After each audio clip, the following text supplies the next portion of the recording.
అందరికీ నమస్కారం. గీతమ్మ కథల ప్రపంచానికి స్వాగతం. నేను గీతవాణి. ఇప్పుడు మనం జలంధర గారి పున్నాగ పూలు అన్న రచనను ఆస్వాదిస్తున్నాం. 4వ భాగంలోకి ప్రవేశించాం. ఈ చక్కటి రచనను ఆస్వాదించండి. ఆ రాత్రి నిద్ర పట్టలేదు రాధకు. సుందర్ గుర్తుకు వస్తూనే ఉన్నాడు. వాడి కళ్ళల్లో అదేమిటి? ఆ భావానికి అర్థం ఏమిటి? వాడి బుల్లి ప్రపంచంలో తల్లి చచ్చిపోవడం అనే ఒక భయంకరమైన విషయాన్ని ఎలా ఇముడ్చుకోగలడు? ఎంత ప్రేమ ఆ తల్లంటే! వాడెక్కడ పడుకుంటున్నాడో రాత్రంతా అలా కుర్చీలో కూర్చుని తల్లి వంక చూస్తూ కూర్చుంటాడా? ఒళ్ళు జలధరించింది రాధకు. ఎదురుగా బెడ్ మీద రాజారావు. గంటకు నర్స్ వచ్చి చూసి వెళ్తోంది. అతని పట్ల ఇంత బాధ్యతారహితంగా ఏనాడూ లేదు రాధ. 24 గంటల్లో చాలా కొద్ది గంటలు మాత్రమే అతన్ని గురించిన ఆలోచనో, భయమో, తిడతాడన్న టెన్షనో, కొడతాడు అన్న భీతో, నలుగురిలో అల్లరి పెడతాడన్న జుగుప్సో, ఏవో పేరు తెలియని భావాలు అతని గురించి ఉవ్వెత్తున లేచేవి. అతని ప్రవర్తనకు తన రియాక్షన్ తప్ప తనుగా అతన్ని ఏం చేసింది? అతడిని విడి మనిషిగా తను ఏనాడూ చూడలేదు. డాక్టర్ కృష్ణ రాజారావు వేసిన బొమ్మను విశ్లేషించమనడం గుర్తుకొచ్చింది. ఎందుకు అతను అట్లాంటి బొమ్మ గీశాడసలు? అతని మనసులో ఏమున్నది? సగం బొమ్మ, మిగతా సగం ఏదసలు? నర్సు గౌరీ మాటలు గుర్తుకొచ్చాయి. 7 ఏళ్ల సుందర్లో జీవితం పట్ల అంత విశ్లేషణ ఉన్నది. మరి ఇతన్ని అంత స్నేహంగా పలకరించగలిగితే చాలా చాలా చెప్పగలడేమో. కానీ బొమ్మ ద్వారా చాలా చాలా చెప్పాడు. వాళ్ళ అందరి మాటలు వినబడుతున్నాయి. మళ్ళీ మనస్సు సుందర్ గురించి ఆలోచించడం ప్రారంభించింది. లేచి డ్యూటీ నర్స్కు ఇప్పుడే వస్తాను అని చెప్పి చకచకా మెట్లు దిగింది రాధ. సాధారణంగా రాధ పిల్లలకు దగ్గరవ్వదు. ఆమెకు పిల్లల లాలింపు, దగ్గరకు తీసుకోవడం, వాళ్ళ మీద ఆప్యాయత పెంచుకోవడం అలవాట్లేదు. పిల్లలంటే ముద్దులేని వాళ్ళకి పిల్లలు ఎలా పుడతారు? అత్తగారు దీర్ఘాలు తీస్తూనే ఉంటుంది. పెళ్ళైన మొదటి 5 సంవత్సరాలు పూజలు, రావి చెట్టు ప్రదక్షిణలు, నాగప్రతిష్ఠలు, షష్ఠి ఉపవాసాలు చాలా చేసింది రాధ. మీ ఆయన ఊళ్ళో లేకపోయినా నీ చేత దీక్ష పట్టిస్తుందా మీ అత్తగారు? ఆవిడకు బుర్ర ఉండక్కర్లేదా? మొగుడు దగ్గర లేకుండా పిల్లల్ని మహత్యంతో కనమంటుందా రాధ?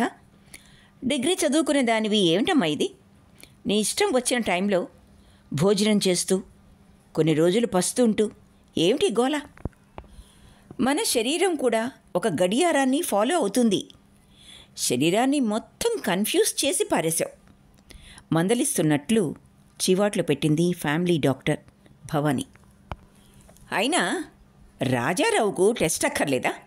అన్నీ సిగరెట్లు, ఆ డ్రింక్సు అవన్నీ కంట్రోల్లో పెట్టకపోతే పిల్లలు పుట్టరని డాక్టర్లు చెప్పేస్తున్నారు. ఇంత తెలివి తక్కువ దానివి నా కడుపున ఎలా పుట్టావు? కాస్త అతని మీద కంట్రోల్ ఉండద్దు నీకు? అమ్మ ప్రారంభిస్తే ఆపదు.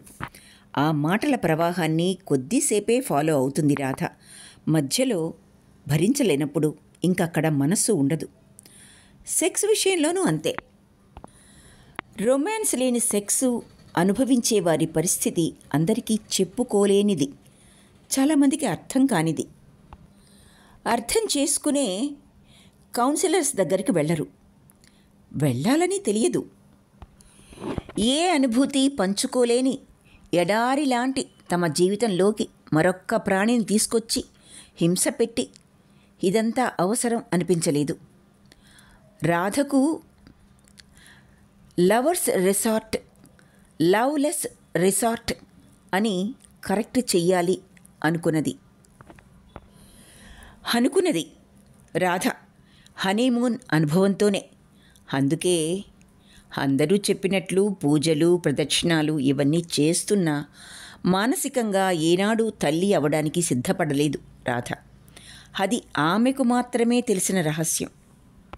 పిల్లలు పుడితే రాజారావులో మార్పు వస్తుందేమో అని కొందరంటున్నా అది నమ్మబుద్ధి కాదు రాధకు. అంటే అభం శుభం తెలియని ఒక ప్రాణి జీవితంతో ఈ మనిషి మారతాడేమోనన్న ఆశతో ఆడుకోవాలా? తండ్రిగా అతను గొప్పగా ప్రవర్తిస్తాడన్న నమ్మకం ఎంతమాత్రం లేదు రాధకు. ఆ తర్వాత తనకు ఎంత బాధ్యత అవసరమా ఆ గోలంతా? రాజారావును తండ్రిని చేసి సంఘం దృష్టిలో రక్షించడం కన్నా తండ్రి కాలేని రాజారావుగా శిక్షించడంలో రాధకు ఏదో కచ్చ తీరిన ఆనందం. రాజారావును తండ్రిని చేసి సంఘం దృష్టిలో రక్షించడం కన్నా తండ్రి కాలేని రాజారావును శిక్షించడంలో రాధకు ఏదో కసి తీరిన ఆనందం. కానీ ఈ గందరగోళంలో తను ఏమన్నా పోగొట్టుకున్నదా అన్న ఆలోచన ఇప్పటి వరకు ఎప్పుడూ రాలేదు రాధకు. కానీ సుందర్ను చూసిన తర్వాత కుర్చీలో కూర్చుని దూరంగా మంచం మీద పడుకున్న తల్లి ప్రతి కదలికని గమనిస్తున్న ఆ కళ్ళు, మరెప్పుడు దొరకని పెన్నిధిని చూసుకుంటున్న ఆప్యాయత, ఇట్లా తనలో తను ఆలోచించుకుంటూ వరండా దగ్గర ఆగిపోయింది రాధ. ఆమె ఊహ నిజమే. ఒక పొడుగాటి బెంచీపైన ఒక్కడు, చుట్టూ చీకటి, నైట్ లైటు చారగా అతని ప్రక్కన పడుతోంది. కానీ అతను చీకట్లోనే చేతులు కట్టుకుని కన్నార్పకుండా చూస్తున్నాడు. మెల్లిగా చప్పుడు చేయకుండా వెళ్ళి అతని ప్రక్కన కూర్చుంది రాధ. ఆమెను గమనించిన అతని కళ్ళల్లో చిన్న ఆనందరేఖ. అమ్మకు చాలా బాధగా ఉన్నది మెల్లిగా చెప్పాడు సుందర్. అవునా? మరి మందిచ్చారా? చూసి వస్తానుండు. వద్దు, చేయి పట్టుకుని ఆపాడు. డిస్టర్బ్ చేయొద్దన్నారు. బెంచ్ పైన అతని ప్రక్కనే కూర్చున్నది రాధ. ఆమె చేతిలో ఆ లేత చెయ్యి, చుట్టూ ఆవరిస్తున్న ఆ చీకట్లో ఆ పొడుగాటి బెంచ్ పైన రాధ, సుందర్. ఆ మౌనం మాట్లాడటం లేదు. ఏదో స్వాంతన. కాసేపటికి నిద్రలోకి జారిపోయి ఆమె ఒడిలోకి వాలిపోయాడు సుందర్. అతని చుట్టూ కొంగు కప్పి అట్లాగే కూర్చుండిపోయింది రాధ.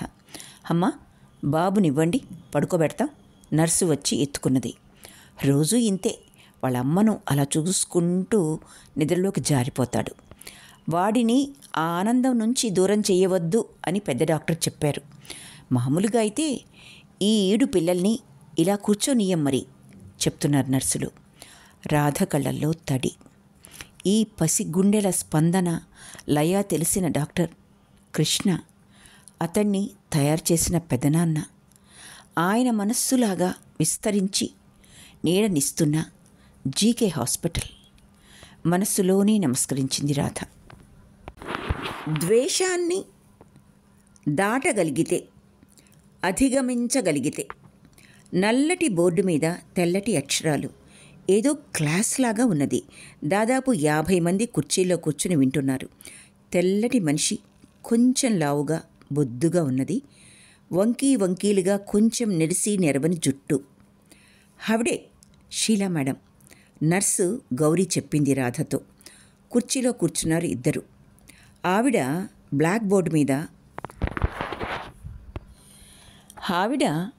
బోర్డ్ మీద love can save all of us అని రాశారు. ఎలాగా అనుకుంటున్నారు కదూ?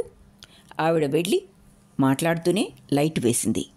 మాయలాగా ఆవరిస్తున్న చిరుచీకటి పోయి ఒక్కసారిగా వెలుతురు చటుక్కున మెరిసింది. ఆ గదిలో గోడ మీద డాక్టర్ జీకే పెయింటింగ్ మీద ఫోకస్ లైటు వెలిగింది. ఇక్కడ ఏం రాసి ఉన్నదో చదవండి అన్నది మేడం. అప్రయత్నంగా అందరూ గట్టిగా చదివారు. Resentment and hate are the obstacles that keep many people from clearing up their unfinished emotional business and achieving harmony with others. అంటే అర్థం ఏమిటో తెలుసా? మనలో మిగిలిపోయిన కచ్చ, కసి, కోపం, ద్వేషం అవి మన ఎమోషనల్ బాడీని ఆరోగ్యంగా ఉండనియ్యవు. మనం ఎందుకు జన్మ ఎత్తామో, ఎందుకు రోగంతో బాధపడుతున్నామో మనకు అర్థం కానియ్యవు. ప్రేమించడం అంటే అర్థం చేసుకోవడం, జీవితాన్ని ప్రేమించడం. ఈ 2 గుణాలు సంజీవిని మంత్రం లాంటివి. మేడం, చెయ్యి ఎత్తి షీలా మేడంను ఆపాడు ఒక 50 ఏళ్ల వ్యక్తి. చెప్పండి, కేవలం ప్రేమతో మనుషులు బ్రతికిపోతారని చెప్తున్నారా? లేదు, నేనెప్పుడూ అలా అనలేను కూడా. కారణం కేవలం ఇది చాలా అద్భుతమైన విషయం. ఏది ఏమైనా మనం మనకి శత్రువులాగా తయారవ్వకూడదు. మనను ఏది రక్షిస్తుందో అది తెలుసుకోవాలి. డాక్టర్ జీకే మాకు నేర్పించింది అదే. నిన్ను ఏది రక్షిస్తుందో తెలుసుకో. అది ప్రేమ అని అర్థమైతే ఏమాత్రం ఆలోచించకుండా ప్రేమను పెంచుకో. అది కేవలం నువ్వు మంచివాడవ్వడానికో, ప్రపంచం మెచ్చుకొని శాలువా కప్పడానికో కాదు. అందుకోసం అలవడిన ఈ మంచితనాలన్నీ పెట్టుడు గుణాలే, కేవలం నటనే. మరి ఏరి కోరి ఈ ప్రేమనే ఎందుకు ఎన్నుకుంటాం? నవ్వింది షీలా మేడం. ఈ వయస్సులో కూడా ఆవిడ నవ్వులో ఏదో హాయి ప్రతిఫలిస్తోంది. సమ్మోహనకరంగా నవ్వుతుంది ఆవిడ.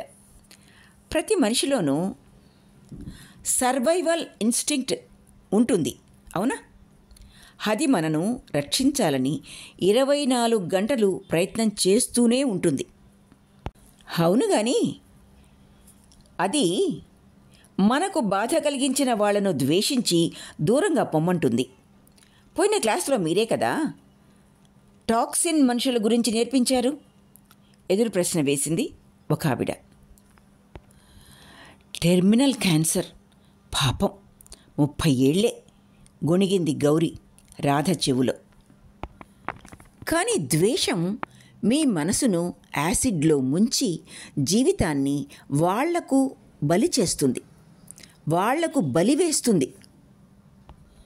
నిజమే, మిమ్మల్ని, మీ ఎమోషన్లను కుదిపివేసే మనుషుల్ని, వాళ్ళ వైబ్రేషన్స్ని గుర్తించి దూరంగా ఉంచమనడం నిజమే.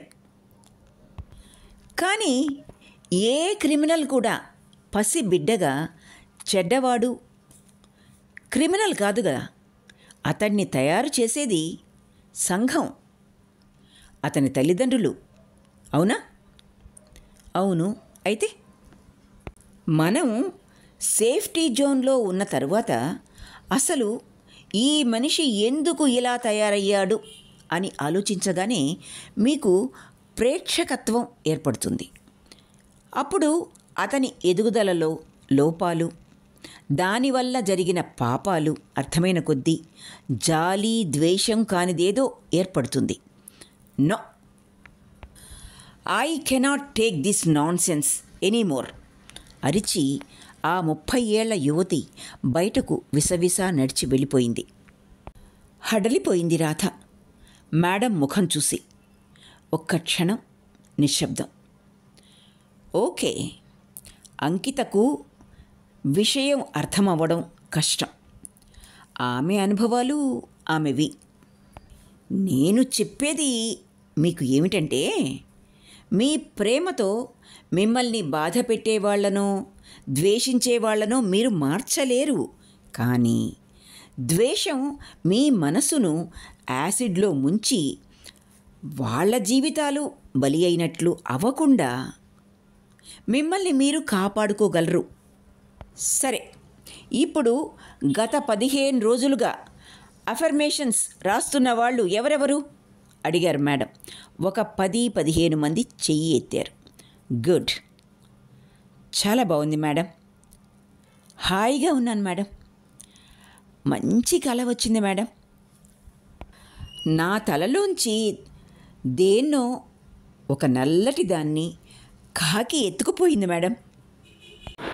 ఆశ్చర్యంగా చూస్తోంది రాధ. కాత్యాయిని, ఈ 10 మందిని డాక్టర్ కృష్ణతో చెప్పి డ్రాయింగ్స్ వేసే రూమ్కి పంపించమని చెప్పు. వీళ్ళ పాత రికార్డ్స్ అవి రిఫరెన్స్కు పెట్టు. కొంతమందికి వాళ్ళ మెడికల్ రిపోర్ట్స్ చూసి ఏమేమి ఎక్సర్సైజెస్ చేయాలో, ఏ అఫర్మేషన్స్ రాయాలో చెప్పింది ఆవిడ. కొత్త వాళ్ళెవరింకా? ఈమె మేడం. గౌరీ రాధను చూపించింది. చచా, ఆవిడ పేషెంట్స్ గురించి అడిగితే నన్ను చూపిస్తావేమిటి గౌరీ? కంగారుగా అన్నది రాధ. ఇక్కడికి పేషెంట్స్ మాత్రమే కాదు మేడం, బయట వాళ్ళు కూడా వస్తారు. రండి, మేడంకు పరిచయం చేస్తాను. తప్పనిసరిగా లేచి షీలా మేడం టేబుల్ దగ్గరికి వెళ్ళింది రాధ. మేడం, ఈవిడ రాధ ఏదో చెప్పబోతోంది గౌరీ. నువ్వు లావణ్య కూతురువి కదూ? సూటిగా చూస్తూ అన్నది మేడం షీలా. ఆశ్చర్యంగా చూసింది రాధ. రా, కూర్చో. వెళ్ళి ఆమె టేబుల్ దగ్గర కుర్చీలో కూర్చుంది. కానీ ముళ్ళ మీద ఉన్నట్లుంది రాధకు. నువ్వు లావణ్య కూతురువి కదూ? ఆ మాటలే చెవుల్లో రింగుమంటున్నాయి. ఎలా ఉన్నావు? ఎలా ఉన్నది మీ ఆయనకు? బాగాలేదు, మెల్లిగా అన్నది. బాగాలేదు కాబట్టే ఇక్కడికి వస్తారు. అది సరే, ఏమిటి ప్రాబ్లం? సిస్టర్ గౌరీ చకచక ఏవో చెప్పేస్తోంది. అవాక్కై వింటోంది రాధ. ఇంతవరకు తనకు అతనికి ఏదో లివర్లో జబ్బు అని తెలుసు కానీ దాన్ని గురించి ఏమీ తెలియదు. ఎందుకు తెలుసుకోలేదు అన్న ప్రశ్నకు తనకు సమాధానం లేదు. అడిగింది ఆ ప్రశ్న షీలా. అవును, ఇదంతా నీకు తెలియదా? సూటిగా చూస్తూ అడిగింది. తెలియదా? అర్థం కాలేదా? లేక అర్థం చేసుకోవటానికి ప్రయత్నం చేయలేదా? నవ్వుతూనే అడుగుతున్నా దాని వెనకాల ఏదో వాత పెట్టినట్లు. తెలియదా? అర్థం కాలేదా? లేక అర్థం చేసుకోవటానికి ప్రయత్నం చేయలేదా? నవ్వుతూనే అడుగుతున్నా దాని వెనకాల ఏదో వాత పెట్టినట్లు తనకు తానే ఫీల్ అయిపోయింది రాధ. మౌనంగా కూర్చుంది.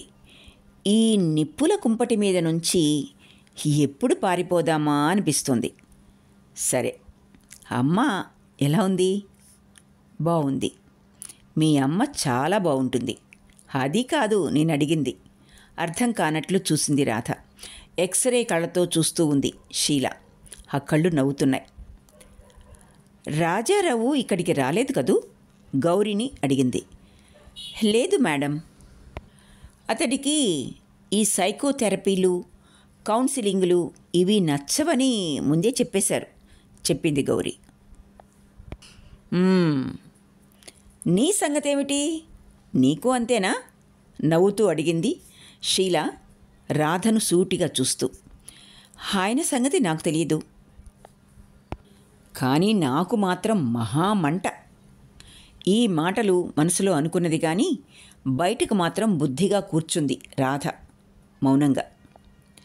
ఇవన్నీ ఉపయోగం లేదని కదూ నీ ఉద్దేశ్యం? నవ్వుతూ చేతి మీద చెయ్యి వేసి అడిగింది షీలా. ఎందుకో చెయ్యి వెనక్కి తీసేసుకోవాలని అనిపించలేదు రాధకు. మీ అమ్మ నేను క్లాస్మేట్స్మి, అందుకని నువ్వు నా కూతురు లాంటి దానివి, అర్థమైందా? ఆ గొంతులోని ఆప్యాయతకు ఉలిక్కి పడింది రాధ. నర్స్ గౌరీ కూడా ఆశ్చర్యంగా చూస్తోంది. షీలా మేడం అంటే డాక్టర్ కృష్ణ దగ్గర నుంచి అందరికీ చాలా గౌరవం. ఆవిడ ఎవరిని హద్దులు దాటనియ్యదు. పేషెంట్స్ని అయితే చాలా దగ్గరకు తీసుకొని మాట్లాడుతుంది, విసుక్కోదు. వాళ్ళ కోసం ఏమన్నా చేస్తుంది కానీ మామూలుగా అయితే చాలా స్ట్రిక్ట్గా ఉంటుంది. అట్లాంటిది రాధా మేడంతో చాలా మాట్లాడుతుంది. ఏమిటిలా? ఏమిటి బాగా అలసిపోతున్నావా? కళ్ళ కింద ఆ నీడలు ఏంటమ్మా? దేనికన్నా భయపడుతున్నావా? ఆ గొంతులో ఆప్యాయతకు అదిరిపోయింది రాధ. కొంచెం తత్తరపడిపోయింది కూడా. లేదు, అసలు ఇక్కడికి వచ్చిన తర్వాత చాలా రిలాక్స్డ్గా ఉన్నాను. అస్సలు పని లేదు. అంతా డాక్టర్లు నర్సులు చూసుకుంటున్నారు. ఆవిడ సైగా అర్థం చేసుకుని నర్స్ గౌరీ వస్తాను మేడం అని చెప్పి వెళ్ళిపోయింది. శరీరానికి విశ్రాంతి వచ్చిందేమో, మరి మనస్సుకు? ఏమిటి ఆలోచిస్తున్నావు? మౌనంగా కూర్చుంది రాధ. ఏమిటి ఆలోచిస్తున్నాను? తనను తాను ప్రశ్నించుకున్నది. ఆలోచనలంటే భయం కదూ. మౌనంగా కొంగు వేలికి ముడిపెడుతూ అన్నది. పిల్లలున్నారా? లేరు. ఎందుకు వద్దనుకున్నావు? సన్నగా నవ్వుతూ ఆప్యాయంగా ఆవిడ అడిగిన ప్రశ్నకు ఉలిక్కి పడింది రాధ. నేను వద్దు అనుకుంటున్నానా? ఈవిడికి ఎలా తెలుసు? ఈవిడికి ఎలా తెలిసింది? ఒళ్ళు జలధరించింది రాధకు. మంచి పని చేశావు. ఏమిటి మంచి పని? పిల్లల్ని వద్దనుకోవడమా? జీవితంలో తనలో జరుగుతున్న అంతర్మథనంతో ఏకీభవించిన మొట్టమొదటి వ్యక్తి ఈవిడ. ఎందుకలా అంటున్నారు? గభాల్న అడిగేసింది. నువ్వు ఉండే పరిస్థితి నీకు అర్థమవుతుంది. మీ అత్తవారు, వాళ్ళ హోదాలు, మీ ఇంట్లో ఉండే 4 కార్లు, ఇవన్నీ నాకు కొంత తెలుసులే. నీ పెళ్ళికి పిలవడానికి వచ్చి చాలా పెద్ద లిస్టు చెప్పింది లావణ్య. కానీ వాటన్నిటి మధ్య నువ్వు ఇమళ్ళలేకపోయావు అని నిన్ను చూడగానే అర్థమైంది నాకు. మీరు నా పెళ్ళికి వచ్చారా? గభాల్ని అడిగింది రాధ. ఏమిటో, ఆవిడ వచ్చి ఉంటే తన వివాహ జీవితం మారిపోయేది అన్నంత ఆతృతగా అడిగింది. పెదవి మునిపంటితో నొక్కుతూ అల్లరిగా చెప్పింది షీల. లావణ్య కొంతమందిని రావక్కర్లేదులే అన్నట్లు పిలిచింది. ఆ ధ్వని నాకు తెలుసు, అందుకే రాలేదు. మీ పెదనాన్నగారిని అలాగే పిలిచింది. కానీ ఆయన తన బంగారు తల్లి కోసం వచ్చి నీకు అక్షింతలు వేసి, ఆయన 4 అక్షింతలు వేయించుకుని భోజనం కూడా చేయకుండా వచ్చేశారు. కళ్ళు తిరిగిపోతున్నాయి రాధకు. ఇదంతా నిజమా? మరి నాన్న ఆపలేదా పెదనాన్నను? మీ నాన్న? అతడు జీకే తమ్ముడు కాదు, లావణ్య మొగుడు. మీ నాన్నను నేనెప్పుడు ఏడిపించేదాన్ని. మీ డిగ్రీ ముందు MA కాదు ఉండవలసింది, LM అని. LM అంటే? ఆశ్చర్యంగా అడిగింది రాధ. లావణ్య మొగుడు, గట్టిగా నవ్వుతూ అన్నది షీల. నవ్వేసింది రాధ. ఎందుకో రిలాక్స్గా ఉన్నది. ఎన్నాళ్ళయిందేమిటి అటు పుట్టింటికి కానీ ఇటు అత్తింటికి కానీ వెళ్ళి? వారమైంది. వెళ్ళకసలు హాయిగా ఇక్కడే ఉండిపో. రెండిళ్ళ వాళ్ళకి నువ్వేమిటో ఎవరో అస్సలు తెలియదు, అక్కర్లేదు కూడా. ఆశ్చర్యంగా చూస్తోంది రాధ. ఏమిటి, నీకు ఏది హాయిగా ఉందో కనిపెట్టానా? నవ్వుతూ అన్నది షీల. ఈవిడలో ఏదో సమ్మోహనత్వం ఉన్నది అనుకున్నది రాధ. ఎలా? నీలోకి దూరి మాట్లాడానా? నవ్వుతూనే అన్నది షీల. ఆవిడ్నే చూస్తోంది రాధ. ఎడ్గర్ కైసీ ఫౌండేషన్ అని ఎప్పుడన్నా విన్నావా? లేదు అన్నట్లు తల ఊపింది రాధ ఆమెనే చూస్తూ. రాధ, నువ్వు చాలా బాగుంటావురా. నీకు తెలుసా ఆ విషయం? భుజం మీద చేయి వేసి మాట్లాడుతోంది షీల. ఒక్కసారి ముడుచుకుపోయింది రాధ. ఇట్లాంటి కాంప్లిమెంట్ విని చాలా రోజులైందా? లావణ్య అందం నీకు రాలేదు, ఒప్పుకోవాలి. మీ అమ్మది చాలా ఫ్యాసినేటింగ్ అందం, కానీ నువ్వు చాలా ముద్దుగా బాగుంటావు. ఏం మాట్లాడాలో అర్థం అవటం లేదు రాధకు.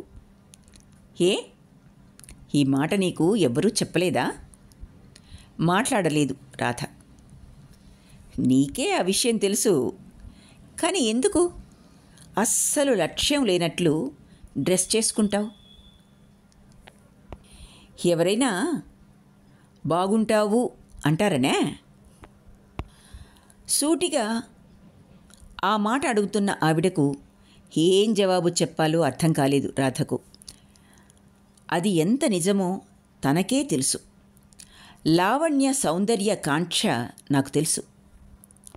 స్నో వైట్లో సవతి తల్లిలాగా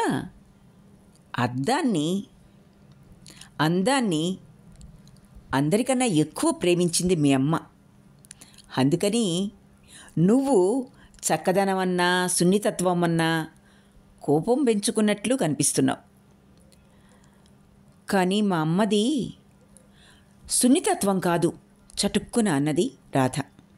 కాదు, నాకు తెలుసు. ప్లాస్టిక్ పేపరు, రోజా పువ్వు రేకు రెండూ సున్నితంగా ఉన్నట్లే కనబడతాయి, కానీ ఒకటే కాదుగా. నాకు తెలుసు మీ అమ్మ కఠినత్వం. ఎందుకో అస్సలు మనస్సు లేనట్లు మాట్లాడుతుంది. ఒక్కొక్కసారి మనిషిని మర్చిపోయి మాట్లాడుతుంది. గభాలున ఎన్నాళ్లుగానో గుండెల పొరల్లో దాచుకున్న సత్యాలు బయటికి ఉబికి వస్తున్నాయి. నాకు తెలుసు, నిట్టూరుస్తూ అన్నది షీలాదేవి. ఆడవాళ్లల్లో స్త్రీత్వం, మాతృత్వం చెరిసగం ఉంటేనే సంపూర్ణమైన స్త్రీ అంటారు. కానీ లావణ్య లాంటి వాళ్లకు పూర్తి పాలు స్త్రీత్వం ఉంటుంది. అందుకే సొంత కూతుర్ని కూడా సవతిలా చూడగలదు. ఆ అమ్మాయి లాంటి మనస్తత్వం ఉన్నవాళ్ళు ఎదుటి వాళ్ళ జీవితాల్లో ఎన్ని ఉప్పెనలన్నా తీసుకురాగలరు. సైకాలజీ చదువుకున్న నాకు లావణ్య ఎప్పుడో అర్థమైపోయింది. కానీ కన్న కూతురివి నీకు కూడా ఆ కాటు తప్పలేదన్నమాట. అది బాధపడవలసిన విషయం. సూటిగా చూస్తున్న ఆవిడ కళ్ళు ఇంద్రనీల మణుల్లాగా మెరుస్తున్నాయి. అసలు మా అమ్మ. ఆ తరువాత రాధను ఏదో ఆవహించినట్లు మాట్లాడుతూనే ఉన్నది.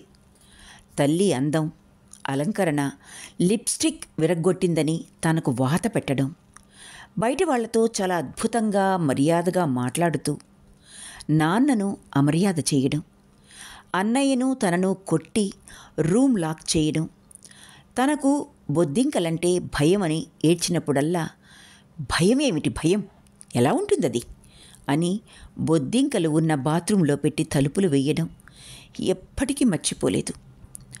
తనకు అమ్మ లోనెక్కు వేసుకోవడం, బొడ్డు కింద చీర కట్టడం, గట్టిగా నవ్వడం ఇవన్నీ ఇష్టం లేకపోయినా చెప్పే ధైర్యం లేక ఏడ్చేది. ఏ అంకుల్ వచ్చినా అతి చనువుగా మాట్లాడడం ఎందుకో తనకు ఎంతో ఇబ్బంది, జుగుప్స కలిగించేవి. వాటితో తను ఐడెంటిఫై అవ్వలేకపోయేది. చాలా చాలా చెప్పింది రాధ, ఏడ్చింది. కౌన్సిలింగ్ చేసే షీలా మేడంకు తల్లి కూతుళ్ళ మధ్య ఏర్పడే ఈ భయంకరమైన గ్యాప్ ఎన్ని కోణాల నుంచో తెలుసు, ఎన్ని కథలో తెలుసు. ఎదుగుతున్న వయసులో పిల్లల జీవితాల మీద తల్లిదండ్రుల ప్రవర్తన చాలా బలమైన ముద్ర వేస్తుంది. చాలామంది జీవితాల్లో నరక యాతనకు గురి కావటానికి కారణం ఇటువంటి అనుభవాలే. అట్లాగే ఏ కారణాల వల్ల తమ బిడ్డలు తమను గౌరవించలేకపోతున్నారో, తమ తప్పేమిటో తెలియని తల్లిదండ్రులు ఎంతమందో, తెలియని తల్లిదండ్రులు ఎంతమందో. మా అమ్మ నాన్న పార్వతీ పరమేశ్వరులు అని బోల్డంత ఖర్చు పెట్టి షష్ఠి పూర్తి సభలు చేసే కొందరి మనసుల్లో ఎంత బాధ దాచుకుంటారో, లోలోపల కొంతమందికి తమ తల్లిదండ్రుల పట్ల ఎంత అసహ్యమున్నదో తెలుసుకోవడం ఆమెకు కొత్త కాదు. ఇది ఆమె మనస్ఫూర్తిగా ఒప్పుకున్న వృత్తి. డాక్టర్ జీకే ఆమెకు ఆమె వృత్తికి ఎన్ని రకాల మెరుగులు పెట్టవచ్చో అన్నీ నేర్పించారు. ఆయనంటే ఆమెకు విపరీతమైన ఆరాధన, ప్రేమ. అది ఏ రకమైన అనుబంధానికి దారి తీసేదో గాని దాన్ని ఆరాధన లెవెల్లో ఆపేయగలిగాడు డాక్టర్ జీకే. నువ్వంటే మీ పెదనాన్నకు ఎంత ఇష్టమో తెలుసా? అప్రయత్నంగా అన్నది షీల. అది నాకు అర్థం కావటం లేదు. ఈ హాస్పిటల్కి వచ్చిన రోజు నుంచి చాలాసార్లు ఆ మాట విన్నాను, కానీ నేనెప్పుడూ అలా అనుకోలేదు ఇప్పటివరకు. పోనీ ఏమనుకున్నావు? మాట్లాడలేదు రాధ. తను అనుకున్నవన్నీ తల్లి నూరిపోసినవేగా. తనుగా ఏమనుకున్నది అసలు? పెదనాన్న చాలా టాలెంటెడ్, కానీ బ్రతకడం రానివాడు. ఆయన చెప్పేవన్నీ హిపోక్రిటికల్ డైలాగులు. నలుగురు అమాయకుల్ని చుట్టూ చేర్చుకుని వాళ్ళకి ఏవేవో బోధపరుస్తూ తప్పుదారికి మళ్లించేస్తాడు. వాళ్ళిక జీవితంలో చస్తే బాగుపడరు. ఇలాంటి మాటలన్నీ రాధ చెవుల్లో రింగు రింగుమంటున్నాయి. తల్లి మీద పెద్ద గౌరవం లేదు రాధకు. కానీ ఇవాళ షీలా మేడం అడిగేదాకా తను మరొక రకంగా కూడా ఆలోచించవచ్చు అని ఎందుకు అనుకోలేదు? ఏమిటి ఆలోచిస్తున్నావు? కళ్ళల్లోకి చూస్తూ అడిగింది షీలా మేడం. ఏం లేదు, మా అమ్మ మాటలకు మరొక యాంగిల్ కూడా ఉండవచ్చేమో అని ఇప్పటి వరకు నేను ఎందుకు ఆలోచించలేదు అనుకుంటున్నాను. అలా కూడా ఆలోచించవచ్చు అని తెలియకపోవడం. అది ఎవరూ నేర్పించరు మనకి. ఎంత చదువుకున్నా డాక్టర్ జీకే లాంటి గురువు మాకు కూడా తారసపడి ఉండకపోతే మేమందరం కూడా అంతేనేమో. అక్కడ ఉన్న ఫోటో వంక చూస్తూ మాట్లాడుతోంది షీలా మేడం. తను కూడా ఆ ఫోటో వంకే చూస్తోంది రాధ. ఏమిటిచ్చావు పెదనాన్న వీళ్ళందరికీ? ఎందుకింత ప్రేమ నువ్వంటే వాళ్ళకి? నీకొక అఫర్మేషన్ చెప్తాను, రోజూ రాస్తావా? సూటిగా చూస్తూ అన్నది షీలా మేడం. అఫర్మేషనా అంటే మంత్రం లాంటిదా? భయంగా చూస్తూ అన్నది రాధ. చిన్నప్పటి నుంచి ఇంట్లో వాతావరణంలో ఇమ్మడలేక చాలాసార్లు గుళ్ళోకి పారిపోయి కూర్చునేది రాధ. అక్కడుంటే ఏదో పవిత్రమైన వాతావరణంలో ఉన్నాను అనుకునేది. ఏమిటేమిటో స్తోత్రాలు నేర్చుకున్నది. అందులో కొన్ని నోరు తిరగనివి, మరికొన్ని అర్థం తెలియనివి. అట్లాంటప్పుడే ఒక స్వామీజీ గుడికి వచ్చారు. అందరూ ఆయన కాళ్లపై పడి పడి పడి నమస్కారాలు పెడుతున్నారు. ఈ పిల్ల ముఖంలో చంద్రకళ కనబడుతోంది. పౌర్ణమి నాడు వస్తావా తల్లి? మంత్రోపదేశం చేస్తాను అని తీక్షణమైన చూపులతో అడిగాడు ఆయన. వస్తుంది, తప్పకుండా వస్తుంది, ఎందుకు రాదు అన్నాడు పెద్ద పూజారి. త్రిపుండాలు, బంగారు లింగకాయ, రుద్రాక్షలు వేసుకుని స్పష్టంగా మంత్రాలు చదివే ఆయనంటే చాలామందికి గౌరవం. పెద్ద పెద్ద కుటుంబాల స్త్రీలంతా ఆయన అనుగ్రహం కోసం ప్రాకులాడుతూ ఉంటారు. కానీ ఎందుకో రాధకు ఆ స్వామీజీ చూపులు నచ్చేవి కాదు. గొంగళి పురుగులు ఒళ్ళంతా పాకుతున్నట్లు అనిపించేది. పౌర్ణమి నాడు వెళ్ళాలా వద్దా అన్న సందిగ్ధం. అమ్మ లేడీస్ క్లబ్ వాళ్లతో పిక్నిక్కి వెళ్ళింది. తాను స్వామీజీ దగ్గరికి బయలుదేరుతూ ఉండగా పెదనాన్న వచ్చారు. అక్కడికి నువ్వు వెళ్ళొద్దమ్మా, అదంతా క్షుద్ర తాంత్రికం అన్నారు. అదేమిటి పెదనాన్న? అది గుడి, శివాలయం, అమ్మవారు, శ్రీచక్రం అన్నీ ఉన్నాయి. అన్నీ ఉంటాయమ్మా. మళ్ళీ బీజాక్షరాలు తిరగరాసి మంత్రాలతో దేవతల్ని నోరు కట్టగలరు. వెళ్ళకు. కాఫీ ఇస్తావా?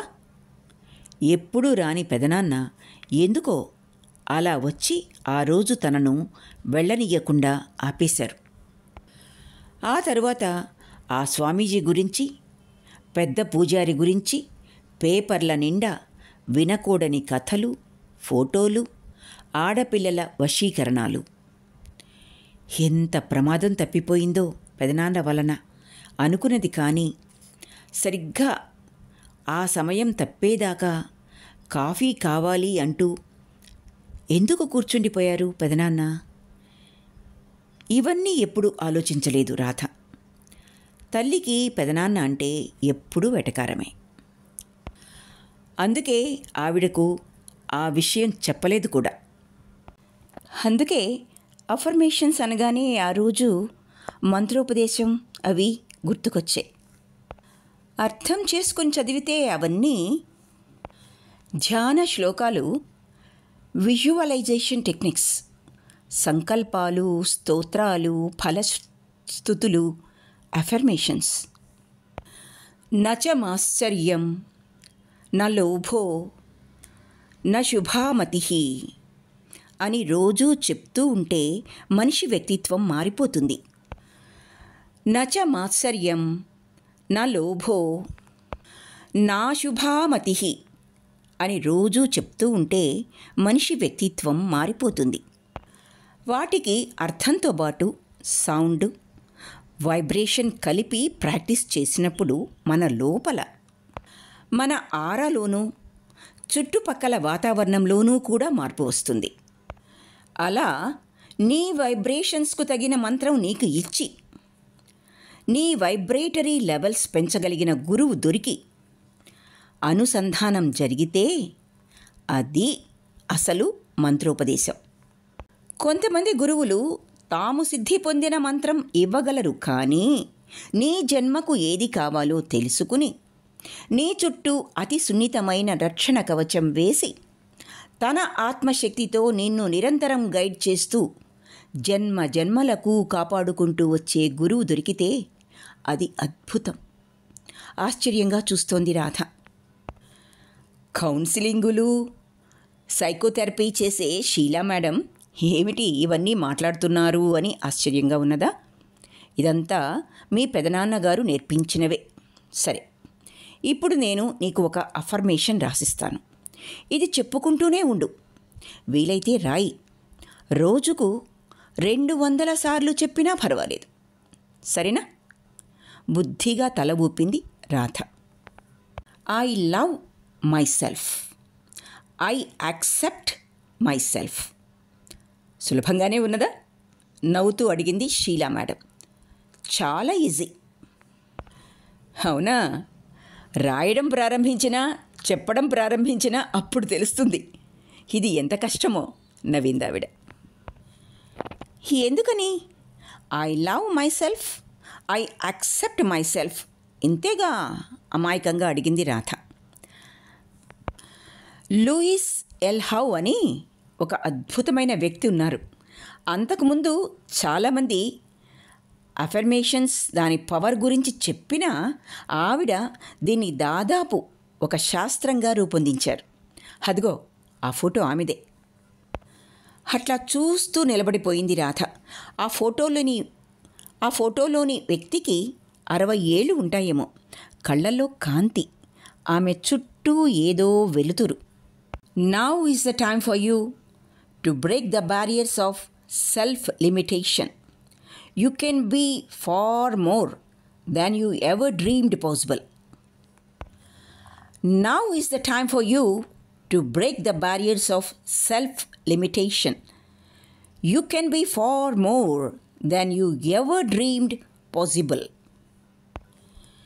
ఈవిడకు చాలా పెద్ద ఇన్స్టిట్యూషన్ ఉన్నది. కొన్ని వేల మంది జీవితాలు ఆవిడ బాగు చేసింది, చేస్తోంది. ఆవిడ ఇచ్చే మొట్టమొదటి అఫర్మేషన్ ఇది.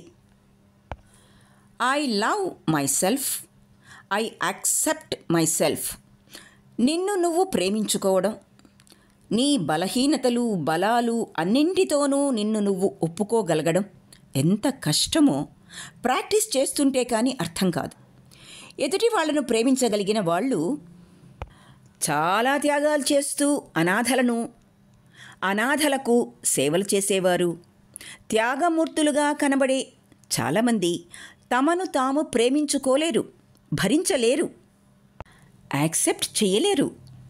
అన్నింటిలోనూ కష్టమైనది ఇదే. చేసి చూస్తావా? నవ్వుతూ అడిగింది షీల. పంతంగా తల ఊపింది రాధ. రేపు ఒక 40 పేజీల పుస్తకంలో పూర్తిగా రాసి చూపిస్తాను, రామకోటిలాగా అనుకున్నది.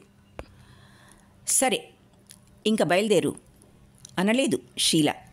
అంటుందేమో, వెళ్ళిపోవాలేమోనని బాధగా ఉన్నది రాధకు.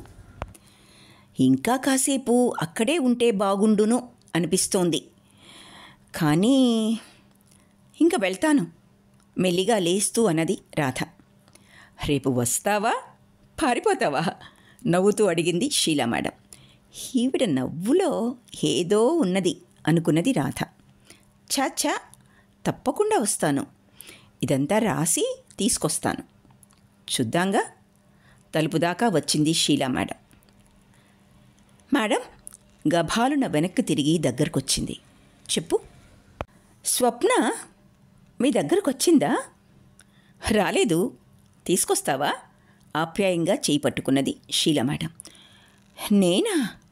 ఆశ్చర్యంగా అడిగింది రాధ. అవును, నువ్వే. ఏ? కళ్ళల్లోకి సూటిగా చూస్తూ అడిగింది షీలా మేడం. ఏం లేదు, నాకు అమ్మాయి అంటే నసుగుతూ అన్నది రాధ. అమ్మాయి అంటే భయం. నన్ను రాగానే కొట్టింది, నేనెవరో కూడా తెలియకుండా.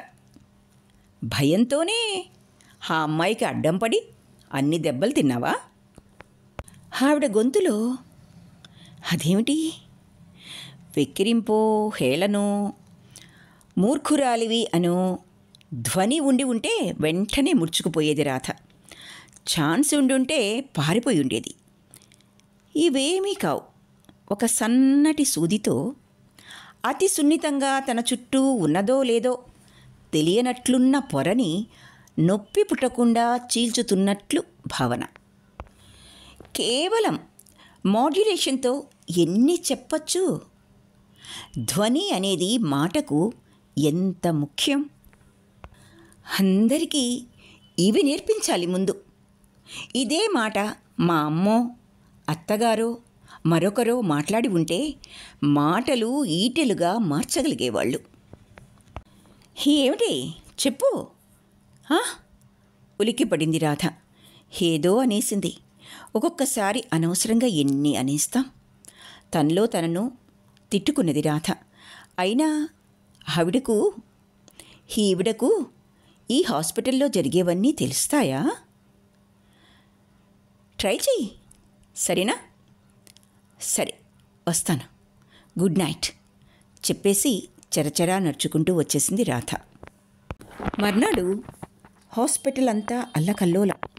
స్వప్న పారిపోయింది. వాళ్ళన్నయ్య రౌడీ గ్యాంగ్తో వచ్చి హాస్పిటల్ ముందు గొడవ పెట్టుకున్నాడు. మర్యాదగా రేపు పొద్దున కల్లా నా చెల్లెలు కనబడకపోతే బండ భాష ఉపయోగిస్తున్నాడు అతను. అతనితో వచ్చిన వాళ్ళు మీడియాను పిలుస్తాం అని భయపెడుతున్నారు. బాల్కనీలో నుంచి ఇదంతా చూస్తున్న రాధ బిక్క చచ్చిపోయింది. ఎక్కడికి పోయింది పిల్ల? అయినా ఇంత గోల చేస్తున్నారేమిటి వీళ్ళు? వాళ్ళు అమ్మాయిని పెట్టే చిత్రహింసకు ఏనాడో పారిపోవలసింది కదా. ఎక్కడికి పోయి ఉంటుంది? ఆలోచిస్తే చాలా బాధగా ఉన్నది. డాక్టర్ పిళ్ళై వాళ్లతో మాట్లాడుతున్నాడు. సర్ది చెప్తున్నాడు. గబగబా కిందకొచ్చింది రాధ. సిస్టర్ పరిమళ చుట్టూ 4-5 పేషెంట్స్. ఏమైపోయింది అమ్మాయి? వాచ్మన్లు ఏం చేస్తున్నారు? నేనప్పుడే చెప్పాను డాక్టర్కి, ఇట్లాంటి పేషెంట్స్ని ఎంకరేజ్ చేయొద్దని. వినరు చెప్పేస్తోంది పరిమళ. రాధ వచ్చి ఏదో అడగబోయి ఠక్కున ఆగిపోయింది. తలుపు దగ్గర డాక్టర్ కృష్ణ. పరిమళ ఇటు తిరిగి మాట్లాడుతోంది. ఆమెకు అతన్ని చూసే అవకాశం లేదు. గభాల్న పరిమళ, డాక్టర్ అన్నది రాధ. ఉలిక్కిపడి వెనక్కి చూసింది పరిమళ. కృష్ణ ముఖంలో భావం. ఏమిటది? అరిచేతులు చల్లబడ్డాయి రాధకు. పరిమళ ముఖం వాడిపోయింది. అయిందా పంచాయితీ? Sorry doctor. పారిపోయినంత స్పీడ్గా వెళ్ళిపోయింది పరిమళ. ఎక్కడి వాళ్ళక్కడ సర్దుకున్నారు. రాధకు ఏం చేయాలో తెలియలేదు. కాళ్ళు భూమికి అతుక్కుపోయినట్లు అయింది. కృష్ణ గేటు వంక చూస్తున్నాడు. డాక్టర్ పిళ్ళై ఏమని సర్ది చెప్పాడో ఎక్కడి వాళ్ళు అక్కడ పారిపోయారు, అక్కడ వెళ్ళిపోయారు. రాధ, ఒకసారి ఇట్రండి పిలిచాడు డాక్టర్ కృష్ణ. భయంగానే లోపలికి వెళ్ళింది రాధ. డాక్టర్ పిళ్ళై కూడా వచ్చాడు. ఏమిటి రాధ, భయపడిపోయారా? చల్లటి మంచినీళ్లు ఇస్తూ అన్నాడు డాక్టర్ కృష్ణ. గటగట తాగేసింది రాధ. డాక్టర్ పిళ్ళై కూడా నీళ్లు తాగుతూ ఏమిటేమిటో చెప్తున్నాడు. ఫోన్ వచ్చింది కృష్ణకు. Thank you sir. అక్కర్లేదు ప్రస్తుతానికి. అవసరం వస్తే నేనే కాల్ చేస్తాను. ఐజీ గారు ఏమన్నా హెల్ప్ కావాలా అన్నారు. అక్కర్లేదు ప్రస్తుతానికని చెప్పాను. ఏమిటి ఇంకా గోల చేస్తాడంటావా? డాక్టర్ పిళ్ళైని అడిగాడు కృష్ణ. చెయ్యడు. మన దగ్గర ఉన్న సీడీ సంగతి చాటుగా తీసుకువెళ్ళి చెప్పాను. అంతే, మళ్ళీ పత్తా లేడు. సీడీ ఏమిటి చూస్తారా? సీడీని ఆన్ చేశాడు డాక్టర్ పిళ్ళై. స్వప్నకు వాళ్ళ వదిన డ్రగ్స్ ఇవ్వడం, ఏడుస్తున్న స్వప్నను సిరంజి పెట్టి రక్తం వచ్చేలా గుచ్చడం, స్వప్న అన్నగారు హాస్పిటల్ మంచానికి ఆమె జుట్టు కట్టేయడం, వాళ్ళ వదిన చేతుల్లో డ్రగ్స్, వాటి పేరు అన్నీ రికార్డయ్యాయి. స్వప్న కాలి మీద వాత. కళ్ళు మూసుకున్నది రాధ చూడలేక. ఆ తర్వాత సీన్లో స్వప్నను అన్నగారు అమానుషంగా చావగొట్టడం, రాధ ఎక్కడ్నుంచో పరిగెత్తుకుంటూ వచ్చి అడ్డం పడడం. ఇదేమిటి, ఇదెప్పుడు రికార్డ్ చేశారు? గభాల్న లేస్తూ అన్నది రాధ. పిళ్ళై చెప్పాడు. ఇట్లాంటి జాగ్రత్తలు కొన్ని మేము తీసుకోక తప్పదు రాధ. హాస్పిటల్ నడవడం అంటే సామాన్య విషయం కాదు. అన్ని వైపుల నుంచి ఆలోచించాలి. మంచికి జరగని గుర్తింపు, పబ్లిసిటీ చెడుకు జరుగుతుంది ఎప్పుడు కూడా. మన ఓల్డేజ్ హోమ్లో దాదాపు 70 మంది అతి ప్రశాంతంగా జీవిస్తున్నారు. మన ఆర్ఫనేజ్లో దాదాపు 100 మంది పిల్లలు ప్రేమను ఆప్యాయతను పొందుతున్నారు. కానీ వీటికి రాని పబ్లిసిటీ ఇదిగో ఇట్లాంటి ఒక్క విషయానికి వచ్చేస్తుంది. గతంలో 1-2 అనుభవాల తర్వాత మా జాగ్రత్తలో మేముంటున్నాం. ఆమెనే గమనిస్తున్నాడు డాక్టర్ కృష్ణ. కూర్చోండి రాధ అన్నాడు. గభాల్న కూర్చుండిపోయింది రాధ. ఈ ఐడియాలన్నీ ఐజీ గారే ఇచ్చారు. ఆయనకు మీ పెదనాన్న అంటే గొప్ప ఆరాధన. ఈ హాస్పిటల్ ఇలా నడుస్తూ ఉన్నదంటే ఇట్లాంటి శ్రేయోభిలాషుల ఆసరా ఉండడమే ముఖ్య కారణం చెప్పాడు కృష్ణ. ఏమైపోయింది స్వప్న? అప్రయత్నంగా పైకనేసింది. బహుశా మిమ్మల్ని కాంటాక్ట్ చేస్తుందేమో. టేబుల్ మీద పేపర్ వెయిట్ని గుండ్రంగా తిప్పుతూ ఆమె వంకే చూస్తూ అన్నాడు డాక్టర్ కృష్ణ. నన్నెందుకు కాంటాక్ట్ చేస్తుంది? కంగారుగా అన్నది రాధ. ఎందుకంటే ప్లీజ్ కాసేపు కూర్చోండి రాధ.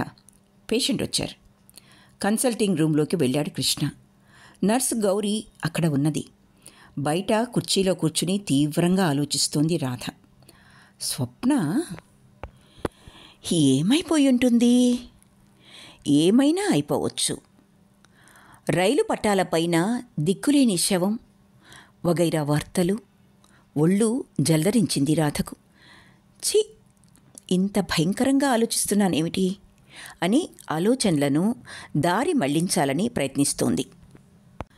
డాక్టర్ పిళ్ళై ఒక ఫైల్ తీసుకుని డాక్టర్ కృష్ణ రూంలోకి వెళ్ళాడు. వెళుతూ, రాధా, ఆవిడ కాంతం గారు, గమనించారా అన్నాడు. కొంచెం తొంగి చూసింది రాధ. నెరిసి నెరవని నొక్కుల జుట్టు, కాటుక కళ్ళు, పెద్ద బొట్టు, 3 రాళ్ల కుచ్చు ముక్కు పుడక, గద్వాల్ చీర, చాలా హుందాగా ఉన్నారావిడ. మినిస్టర్ గారి భార్య. 6 నెలల కన్నా బ్రతకదు రిపోర్ట్ ప్రకారమైతే. చాలా లేటుగా వచ్చింది మన హాస్పిటల్కి చెప్పి వెళ్ళాడు డాక్టర్ పిళ్ళై. అంత అందమైన మనిషి, అంత హోదాలో ఉన్న మనిషి 6 నెలల కన్నా బ్రతకదా? వాకిట్లో పడవంత కారు, వందిమా గదులు. ఆ విషయం ఆవిడకు ఎలా చెప్తారు వీళ్ళు? కుతూహలంగా వింటోంది రాధ. కాంతం గారు, ఇవిగో ఇవన్నీ మీ రిపోర్ట్స్. నేను ఒక ప్రశ్న వేయనా? అడగండి డాక్టర్. రిపోర్టును బట్టి మీరు 6 నెలల కన్నా బ్రతకరు. హడలిపోయింది రాధ. అదేమిటి, పేషెంట్కు అలా చెప్తాడు ఈ డాక్టరు? పిచ్చా? అవతల నుంచి మౌనం. షాక్ తిన్నారా? ఆవిడ దగ్గరకొచ్చి లాలనగా చేయి పట్టుకుని అడిగాడు కృష్ణ. ఆమె కళ్ళ నిండా నీళ్లు. గట్టిగా కొంగు పట్టుకున్నది. కంటి నీరు తుడుచుకుంటూ దుఃఖం మింగడానికి ప్రయత్నిస్తోందామె. మీరు 6 నెలలు అంటే 180 రోజుల కన్నా బ్రతకరు అన్నమాట విన్నప్పుడు ఎలా ప్రవర్తించాలి అని ఆలోచించి ప్రవర్తించాలా ఆంటీ? ఏడ్చేయండి ఆంటీ, గట్టిగా ఏడవండి ఆమెను దగ్గరకు తీసుకుంటూ అన్నాడు కృష్ణ. మొహమాటంగా అతని గుండెలకు తల ఆంచి మెల్లిగా కన్నీళ్లు ఆపుకోకుండా హలా హలా వెక్కుతూ భోరున ఏడ్చేసింది కాంతం. గభాలున లోపలికి వెళ్ళబోయి ఆగిపోయింది రాధ. డాక్టర్ పిళ్ళై, గౌరీ ఇద్దరూ ఆమె దగ్గర ఉన్నారు. గౌరీ, మన క్యాంటీన్కి వెళ్ళి 2 చల్లటి రోజ్ మిల్కులు పట్టుకురమ్మను. డాక్టర్, ఆవిడ పర్వాలేదు, తెప్పించు. తడబడుతూనే ఫోన్ చేసింది గౌరీ. నేను తాక్కూడదు కదా కృష్ణ, సందేహంగా చూస్తూ అన్నది కాంతం. పర్వాలేదు, నేనేగా ఇచ్చేది, తాగేయండి. చిన్న పిల్లలాగా 2 గ్లాసుల రోజ్ మిల్క్ గట తాగేసింది కాంతం. ఆవిడ ముఖంలో తెలియని ఆనందం. రాధకు కూడా నోరు ఊరింది. తను ఏదైనా అలా కోరుకుని తాగాలనుకుని ఎన్ని రోజులైంది. నాకు రోజ్ మిల్క్ ఇష్టమని నీకెలా తెలుసు కృష్ణ? కళ్ళనీళ్లు తుడుచుకుంటూ అన్నది కాంతం. నేను గురువుగారు మీ ఇంటికి వచ్చేవాళ్ళం. ఆయన మీ ఫ్యామిలీ డాక్టర్. ఫీజు తీసుకొని డాక్టర్వి, బిల్లు పంపని డాక్టర్వి ఎలా బ్రతుకుతావయ్యా అని మీరు మందలించేవారు. మీలాంటి ఆత్మీయులుండగా నాకేం భయం అనేవాడు జీకే. ఎంత గొప్ప డాక్టర్ అయ్యా, ఎంత అద్భుతమైన మనిషి. మా ఇంట్లో పిల్ల మేక ఎవ్వరికేమి వచ్చినా ఫోన్ చేస్తే వచ్చేసేవాడు. రోగమనే కాదు, ఎవరికి మనసు బాగా లేకపోయినా, తగాదాలు పెట్టుకున్నా నేనున్నానంటూ వచ్చేవాడు. కాసేపు మాట్లాడగానే అన్నీ మర్చిపోయేవాళ్ళం. నువ్వు నమ్ముతావో నమ్మవో కృష్ణ, మా అత్తగారి దగ్గర ఇప్పటికీ ఆయన రాసిన ప్రిస్క్రిప్షన్ పాతదైన ఆవిడ భగవద్గీత పారాయణ పుస్తకంలో ఉంటుంది. డాక్టర్ జీకే ఫోటో వంక ఆరాధనగా చూస్తూ అన్నది కాంతం. అవునా, అలా నేను కూడా ఆయనతో కలిసి వచ్చేవాడిని. అప్పుడు మీరు మాకు స్పెషల్గా రోజ్ మిల్కే తయారు చేసి ఇచ్చేవాళ్ళు. ఎందుకంటే మా కోసం స్పెషల్గా అని నేను మొహమాటంగా అంటే, ఏం పర్వాలేదు, ఆవిడకు రోజ్ మిల్క్ ఇష్టం, అందుకే మనకిచ్చి తను తాగుతుంది. ఈ ఇల్లాళ్ళం అనుకునే వాళ్లతో ఇదే ప్రాబ్లం. వాళ్లకు ఇష్టమైన చిన్న చిన్న ఆనందాలను కూడా అనుభవించాలంటే గిల్టీ ఫీల్ అయ్యేట్లు చేస్తుంది ఈ వ్యవస్థ. అందుకే మనం రోజ్ మిల్క్ తాగి ఆవిడను ఉద్ధరిద్దాం అనేవారు జీకే. అది గుర్తు ఉంచుకునే తెప్పించానిప్పుడు నవ్వుతూ చెప్తున్నాడు కృష్ణ. చాలా థ్యాంక్స్. నీకు ఒక విషయం చెప్పనా కృష్ణ? డాక్టర్ జీకే రావడం మానేసిన తర్వాత నేను ఎప్పుడూ రోజ్ మిల్క్ తాగలేదయ్యా. మళ్ళీ ఇన్నాళ్ళకి ఇప్పుడు. కాంతం గొంతులో జీర. ఎందుకండి? మీరు ఆ తరువాత ఎన్ని పార్టీలో అటెండ్ అయి ఉంటారు కదా, ఏం కావాలంటే అది తెప్పించుకునే స్తోమత ఎంతో ఉంది మీకు డాక్టర్ పిళ్ళై అన్నాడు. నిజమే. ఎందుకంటే తెలియదు. ఏది నాకు కావాలో జ్ఞాపకం ఉండదు. అంటే మీ పనులు బాధ్యతలు తప్పనిసరి పనుల మధ్య మీరు అనేవారు ఆ లిస్టులో ఆఖరి వారన్నమాట. అవునా? ఏది కావాలన్నా అది దొరకడం వేరు, మీకు కావలసినదేమిటో ఎంచుకుని అదే కావాలని కొనుక్కోవడం వేరు. తేడా ఉన్నది కదా. ఆలోచిస్తోంది కాంతం. నవ్వేసింది. అలా ఎలా వీలవుతుందయ్యా? మనకు నచ్చినవి ఎవరికైనా నచ్చకపోతే సమస్య కదా. ఎందుకు వచ్చిన గోలా అని. ఇదేమిటి డాక్టర్ క్లినిక్కా, బాతాఖానీ కొట్టే డ్రాయింగ్ రూమా? ఆవిడకు ట్రీట్మెంట్ చెప్పరా వీళ్ళు? 6 నెలల్లో పోతావని భయపెట్టారు. ఏమైంది వీళ్ళకి? భయంగా విసుగ్గా ఆలోచిస్తోంది రాధ. సరే, అయిందేదో అయిపోయింది. ఇది మీ ఈ జీవితంలో ఆఖరి 6 నెలలు.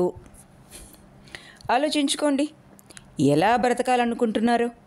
మీకు ట్రీట్మెంట్, వీలైనంత బాధ తగ్గించే విషయం మేం చూసుకుంటాం. ఎలా హాయిగా మీకు నచ్చిన విధంగా బ్రతకాలి అనుకుంటున్నారు అన్నది మీరు నిర్ణయించుకోవాలి. చటుక్కున దోసిడిలో ముఖం దాచుకుని భోరుమన్నది కాంతం. ఆవిడికి ఏదో మూడు మారుతుంటే మళ్ళీ ఆ విషయం గుర్తు చేస్తారేమిటి? కంగారుగా ఉన్నది రాధకు. మినిస్టర్ గారితో మేం మాట్లాడొచ్చుగా? ఓరగా చూస్తూ అడిగాడు డాక్టర్ పిళ్ళై. అదేమిటి, ఆయన మినిస్టర్ అయితే ఆవిడకు భర్త, ఆయనతో మాట్లాడక తప్పదు. కొన్ని చెప్తూ ఆవిడనే చూస్తున్నాడు డాక్టర్ కృష్ణ. డాక్టర్ కృష్ణ. ఆ విషయం ఆయనకు గుర్తు చేస్తే గానీ తెలియదు కృష్ణ, కళ్ళు తుడుచుకుంటూ అన్నది కాంతం. ఆయన వృత్తి అలాంటిది సర్ది చెప్తున్నట్లు అనబోయాడు కృష్ణ. ఏమిటయ్యా, ఏమిటా వృత్తి? పొలిటీషియన్ కాబట్టి భర్తనని, తండ్రినని, బిడ్డనని మర్చిపోవాలా? ఎవరిని ఉద్ధరిస్తున్నాడని దేశాన్న? అంతకన్నా అబద్ధం లేదు. పోనీ తనను తాను ఉద్ధరించుకుంటున్నాడా? మరింత దిగజారిపోవడం తప్ప.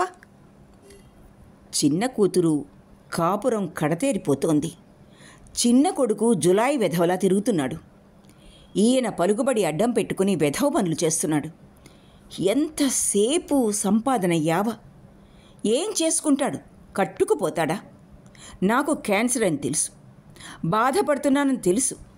హోదాకు తగ్గ హాస్పిటల్లో చూపించమని చెప్పాడు.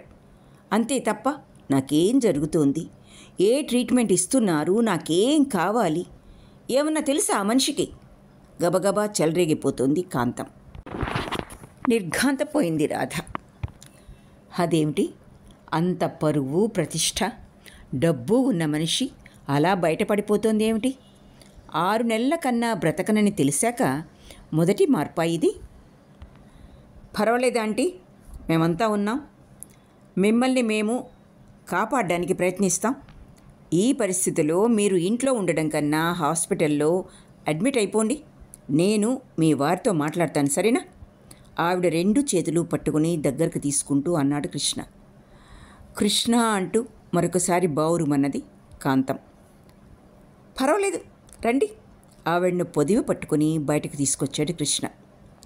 రాధా, ఈవిడ కాంతం గారు, హెల్త్ మినిస్టర్ గారి భార్య. ఈ అమ్మాయి రాధ, డాక్టర్ జీకే గారి తమ్ముడు కూతురు. పరిచయం చేశాడు కృష్ణ. అరే, రాధా ఎంత పెద్దదయింది! డాక్టర్ జీకేకి ప్రాణం ఈ పాపంటే. బంగారు తల్లి అనే పిలిచేవాళ్ళు. చిన్నప్పుడు మీ పెదనాన్నగారితో మా ఇంటికి చాలాసార్లు వచ్చేదానివమ్మా. చిలకలా బోలెడు కబుర్లు చెప్పేదానివి. ఆప్యాయంగా చేయి పట్టుకుని మాట్లాడుతున్న ఆవిడనే చూస్తోంది రాధ. 6 నెలల్లో ఈవిడ, పళ్ళగంపలా కళకళ్ళాడుతున్న ఈవిడ ఉండదు ఈ భూమి మీద.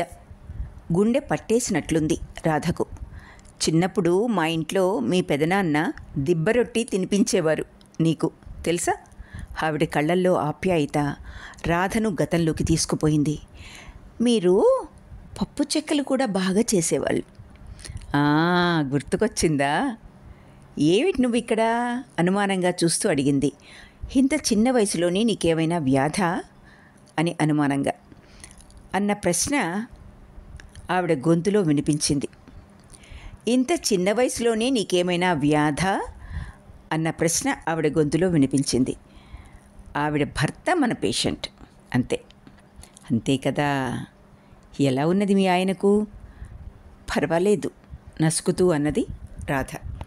వస్తానమ్మా. ఆప్యాయంగా బుగ్గ తడిమి ఒళ్ళంతా కొంగు కప్పుకుని బయటకు అడుగు వేసింది కాంతం. పమిట చెంగంతా జరి. లోపల ఏ అవయవానికి ఏ చెద పట్టిందో. వాకిట్లో కారు చుట్టూ 5 వివిధ హోదాల్లో ఆవిడ కోసం వెయిటింగ్. ఆవిడ మట్టుకు ఒంటరిగా తూలిందావిడ. డాక్టర్ కృష్ణ గభాలున వెళ్ళి ఆమెను పట్టుకున్నాడు. ఒక్కసారి అతన్ని కళ్ళెత్తి చూసి పడవంత కారులో కూర్చుంది కాంతం. కృష్ణ లోపలికి రాగానే, అదేమిటి డాక్టర్, ఆవిడ 6 నెలల కన్నా బ్రతకదని ఆవిడ ముఖాన అలా చెప్పేశారు? ఆవిడలో 10 నిమిషాల్లో ఎన్ని మూడ్స్ మారిపోయాయి చూడండి. అసలు అట్లా తడబడిపోయింది రాధ. కాంతం గారి దుఃఖం ఆమెను కదిలించి వేసింది. డాక్టర్ పిళ్ళై ఏదో చెప్పబోయాడు. ఆపేశాడు కృష్ణ. జీవితం గురించి ఇమ్మీడియట్ అవేర్నెస్ కలగాలంటే అసలు తను ఎలాంటి భ్రాంతుల్లో ఉన్నది, ఏమిటి ఫీల్ అవుతోంది, ఏం కావాలి నిజంగా అని ఆలోచింపజెయ్యాలంటే ఇది ఒక పద్ధతి రాధ. ఇది షాక్ ట్రీట్మెంట్ లాంటిది. ఇది అందరికీ పనికిరాదు. ఈవిడ అంటే గురూజీకి విపరీతమైన గౌరవం. అంత ఆప్యాయంగా మనుషుల్ని ప్రేమించి దగ్గరకు తీసుకునేవాళ్ళు చాలా తక్కువ అనేవాళ్ళు. కానీ ఈవిడ తనకేం కావాలో తెలుసుకోదు. తప్పకుండా ఒకరోజు ఏ క్యాన్సర్గానో బయటపడుతుంది అనేవారు. అదే జరిగింది. ఒక డాక్టర్గా నేను నేర్చుకున్న ముఖ్య విషయం ఇదే రాదా. పేషెంట్కి సరైన వైద్యం చేయాలి, కానీ మనిషి లోపల జరుగుతున్న అనేక విభిన్న విషయాల గురించిన సంఘర్షణను ఒక దారికి తెచ్చుకుంటే కానీ ప్రకృతి సిద్ధమైన హీలింగ్ జరగదు. తను బ్రతకడానికి అంతర్లీనమైన బలమైన కారణాన్ని ఇటువంటి వారిలో నిద్ర లేపకపోతే వీళ్ళు బ్రతకాలని అనుకోరు. మన మనస్సు చాలా శక్తివంతమైనదే, కానీ అంత శక్తివంతమైన దాన్ని పని చేయించడానికి మరొక శక్తివంతమైన ఆయుధం అవసరం. అది నమ్మకం అవ్వచ్చు, భగవంతుడవ్వచ్చు, నేను ఈ ప్రపంచంలోకి వచ్చిన పని పూర్తి కాలేదు అన్న భావం కావచ్చు. మనిషి ప్రకృతిలో ఏది బలమైన గుణమో దాన్ని కదిలించగలిగితే ఇటువంటి వాళ్ళు బ్రతకాలనుకుంటారు. వారి గురించి వారికి తెలియజెప్పాలి. రోజ్ మిల్క్, దిబ్బ రొట్టెలు, మీరు గుర్తుకు తెచ్చిన పప్పు చెక్కలు వినేవాళ్లకు చాలా సామాన్యంగా కనిపించవచ్చు. కానీ అవి ఆవిడ పాత జీవితంలో ఆవిడ చాలా చలాకీగా అన్ని విషయాలలో ఆప్యాయంగా పాల్గొన్న రోజుల తాలూకు మీటలు నొక్కాయి. ఇప్పుడు ఆవిడ ఒరిజినల్ పర్సనాలిటీ నిద్రలేస్తుంది. లేకపోతే నేను బ్రతికి ఎవరిని ఉద్ధరించాలి, ఇలా వెళ్ళిపోతే చాలు అన్న ఆలోచనతో ప్యాసివ్ సూసైడ్కు చాలా సులభంగా లొంగిపోతారు. కాంతం ఆంటీ విషయంలో అలా జరగనివ్వకూడదనే నా ప్రయత్నం. కాంతం రిపోర్ట్స్ చూస్తూ మాట్లాడుతున్నాడు కృష్ణ.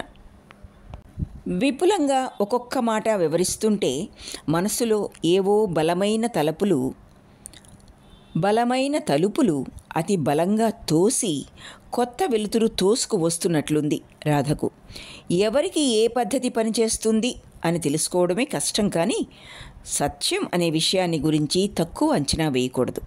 అది షాక్ కొట్టినా సిస్టమును మళ్ళీ పనిచేసే పద్ధతిలో పెట్టవచ్చు. ఏం మాట్లాడలేదు రాధ. తల దిమ్ముగా ఉన్నది. హాస్పిటల్ అంటే ఏవో పరీక్షలు చేసి ఫీజులు బాధేసి వైద్యం చేసి పంపేస్తారన్న తన ఆలోచనను జీకే హాస్పిటల్ మొదటి రోజే మార్చింది. కానీ పేషెంట్లను అధ్యయనం చేసి వాళ్ళ మనస్తత్వాలు తెలుసుకొని వాళ్ళకి ఏం కావాలో వాళ్ళకే అర్థమయ్యేట్లు చేసి శారీరకంగా మానసికంగా ఆరోగ్యవంతులుగా చేయాలన్న తపన ఎంతమంది వైద్యులకు ఉంటుంది? ఎన్ని హాస్పిటల్స్ ఈ విధంగా పనిచేస్తున్నాయి? అప్రయత్నంగా పెదనాన్న ఫోటో చూసి దండం పెట్టింది రాధ. బ్రతికి ఉండగా కన్నా పెదనాన్న పైలోకాలకు పోయి చలచల అర్థమవుతున్నాడు. ఆమెనే చూస్తున్నారు nurse Gauri, doctor Pillai, doctor Krishna. మొదటి ఇద్దరి కళ్ళల్లో ఆర్ద్రత, కానీ కృష్ణ కళ్ళల్లో అదేమిటి? పెద్ద పుస్తకం పట్టుకుని చదవాలని ప్రయత్నం చేసే చిన్న పాపను చూస్తున్నాడు. రాధ ఫోన్ మ్రోగింది.